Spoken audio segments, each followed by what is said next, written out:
दिल्ली के राजनीतिक माहौल में आम आदमी पार्टी और बीजेपी के बीच वाकई दौर तेज हो गया है। हाल ही में आपके नेताओं की ओर से भगवान राम और लक्ष्मण की तुलना करने के बाद बीजेपी ने कड़ी प्रतिक्रिया व्यक्त की है, जिससे राजनीतिक चर्चाएं और भी गर्मा गई है।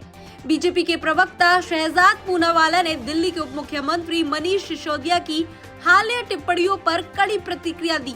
सिसोदिया ने खुद की तुलना लक्ष्मण और दिल्ली के पूर्व मुख्यमंत्री अरविंद केजरीवाल को भगवान श्री राम से की थी। पूनावाला ने कहा कि ये दुर्भाग्यपूर्ण है कि एक शराब घोटाले में शामिल व्यक्ति ऐसे महापुरुषों की तुलना कर रहा है। अरविंद केजरीवाल ने कहा था कि वह कभी कांग्रेस से हाथ नहीं मिलाएंगे, लेकिन अब उनकी पार्टी हरियाणा में कांग्रेस के साथ मिलकर चुनाव लड़ने की कोशिश कर रही है।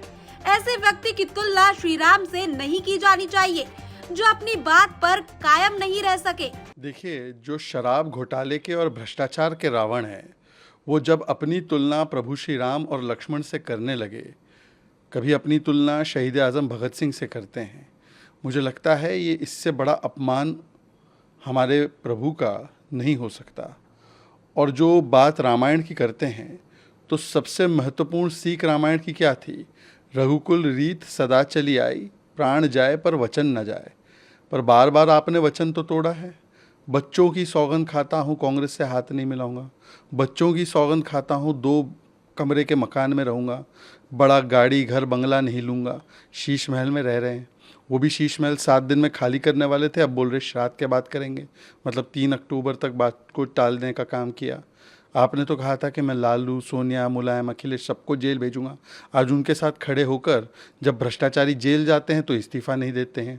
150 दिन तक जेल में से सरकार चलाते हैं।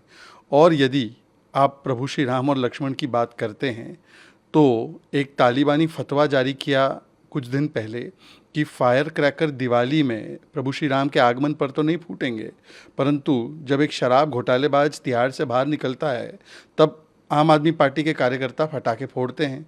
तो मुझे लगता है कि कम से कम हमारे प्रभु राम और हमारे लक्ष्मण जी को तो कम से कम बख्श दिया जाए। इस बीच पार्टी कार्यकर्ताओं में भी आक्रोश देखा जा रहा है। सिसोदिया ने अपने समर्थकों से अपील की है कि वे इन प्रयासों के खिलाफ एकजुट रहे और बीजेपी की चालों को समझे।